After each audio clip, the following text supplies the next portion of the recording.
Vie ailleurs est une rubrique qui a pour vocation de vous aider à élargir vos horizons de connaissances en vue de prendre des décisions concernant votre avenir, l'avenir de vos pays et l'avenir de vos continents, l'avenir de l'humanité tout entière. Nous allons peut-être scruter le discours du roi des Belges, Léopold II. Suivez donc vous-même le discours de Léopold II qui retrace la mission qu'il a confiée aux prêtres et aux pasteurs qu'il a envoyés au Congo en 1883. Suivez vous-même.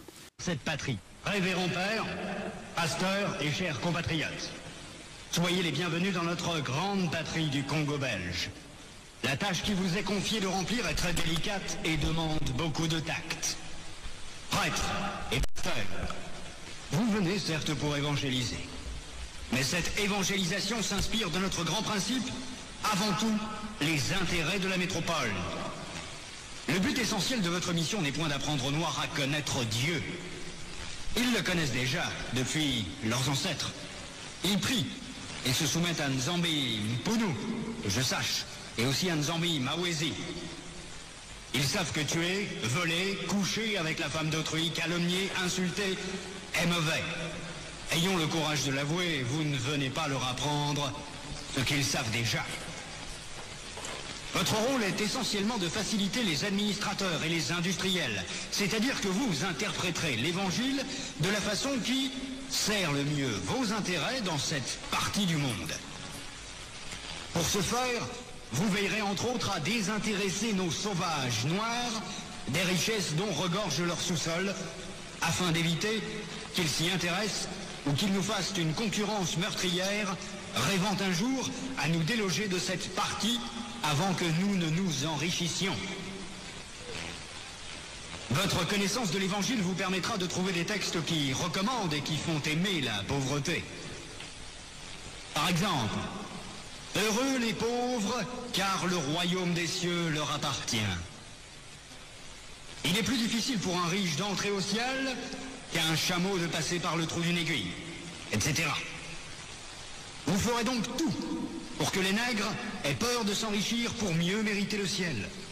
Les soutenir petit à petit pour qu'ils ne se révoltent jamais un jour.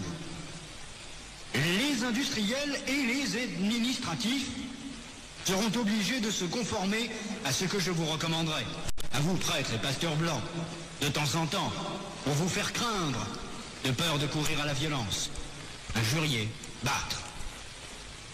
Il ne faudra pas que les nègres ripostent ou se nourrissent de vengeance. Pour cela, vous leur renseignerez par tous les moyens et vous insisterez pour qu'ils suivent l'exemple de tous les saints qui ont tendu les joues, qui ont pardonné les offenses, qui ont reçu les crachats et les insultes sans tressaillir. Il faudra les décourager et les détacher de tout ce qui pourrait leur donner le courage de nous affronter. Je songe ici spécialement à leurs nombreuses fétiches de guerre qu'ils prétendent ne point abandonner. Votre action doit porter essentiellement sur les jeunes, afin qu'ils n'hésitent point de nous saluer. Quand le commandement du Père est en contradiction avec celui des missionnaires, qui sont les pères spirituels de leurs âmes, vous insisterez particulièrement sur la soumission et l'obéissance, même aveugle. Cette vertu se pratique mieux quand il y a absence de critique. Apprendre aux élèves à croire et non à raisonner. Ce sont là, chers prêtres, pasteurs et compatriotes, quelques-uns des principes que vous appliquerez sans faille. Vous en trouverez beaucoup d'autres dans les livres et textes qui vous seront remis à la fin de cette séance. Vous verrez donc ce que je recommanderais à vous, prêtres et pasteurs blancs. Évangélisez les Noirs jusqu'à la moelle des os, afin qu'ils ne se révoltent jamais contre les injustices que vous leur ferez subir. Faites-leur réciter chaque jour « Heureux ceux qui pleurent, car le royaume des cieux leur appartient ».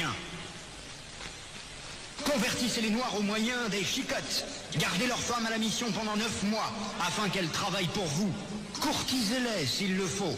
Et exigez ensuite à ces convertis qu'ils offrent en signe de reconnaissance des bonnes viandes, poules, coqs et œufs, chaque fois que vous visitez leur village.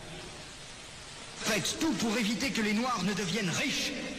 Pour ce faire, chantez-leur chaque jour qu'il est impossible à un homme riche d'entrer dans le royaume des cieux. Faites-leur payer une taxe chaque semaine à la messe de dimanche. Détournez cet argent prétendument destiné aux pauvres pour avoir des magasins importants là où vous êtes, paroisses, procures.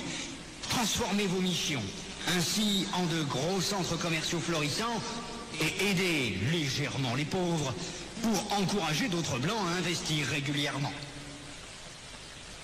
Demandez aux Noirs de mourir de faim et vous autres vous mangerez 5 fois par jour. En plus, que vos ventres soient toujours pleins de bonnes choses et que vos bouches exhalent partout l'odeur des oignons.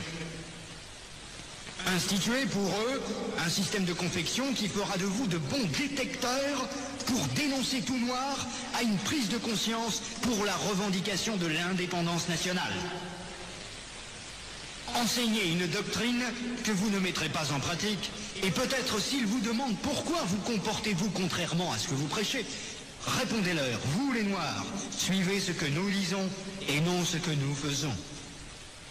Et s'ils répliquent en disant qu'une foi sans œuvre est une foi morte, fâchez-vous en appliquant le fouet et répondez-leur, heureux ceux qui croient sans protester.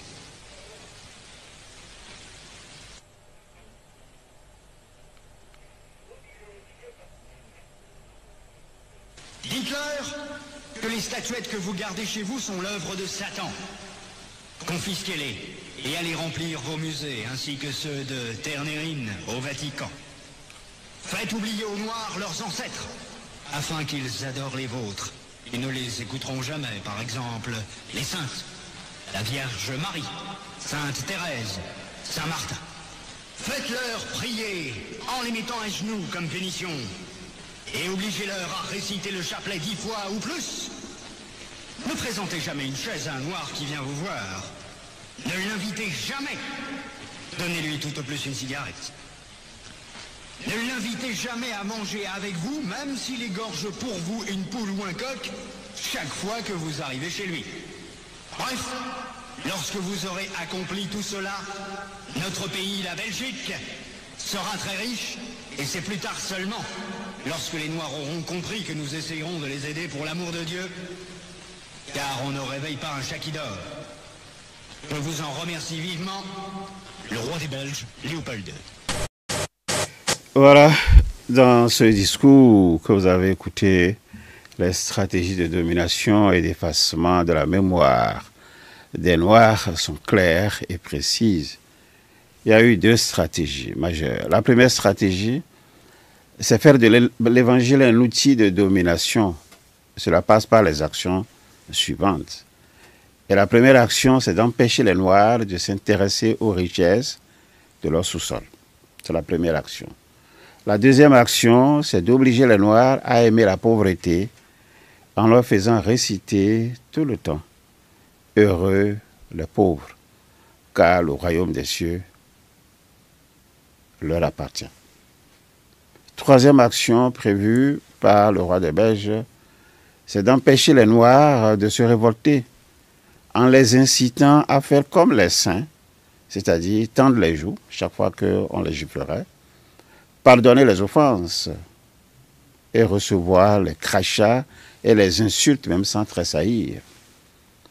Quatrième action, c'est d'affaiblir les Noirs en les détachant de leur fétiche de guerre, parce que les fétiches de guerre leur donnent le courage et la bravoure.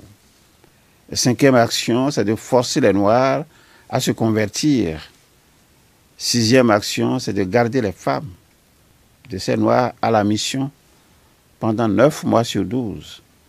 Septième action, c'est d'obliger les Noirs à payer une taxe chaque semaine à la messe de dimanche. Huitième action, c'est de détourner l'argent que l'on collecte les dimanches, argent prétendument destiné aux pauvres, pour avoir et mettre en place des magasins importants là où se trouvent ces prêtres et ces pasteurs. Il a cité les paroisses, les procures. Neuvième action, c'est transformer les missions en de gros centres commerciaux florissants. Dixième action, c'est faire en sorte que les Noirs meurent de faim. Onzième action, c'est d'utiliser le système de confession pour détecter les Noirs qui sont engagés dans le combat pour l'indépendance véritable de leur pays.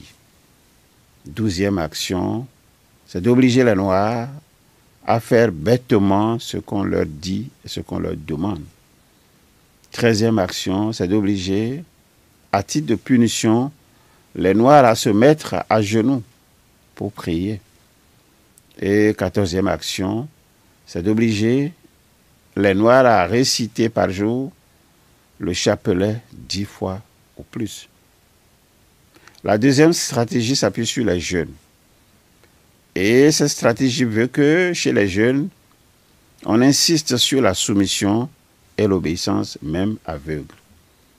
Et cette stratégie se décline en les actions ci-après. Ce n'est pas beaucoup du tout. Première action, c'est d'empêcher le développement de l'esprit critique. Et la deuxième action, c'est d'obliger les jeunes à croire seulement et non à raisonner. Donc si vous ne raisonnez pas, vous n'avez pas l'esprit critique, vous êtes des bêtes.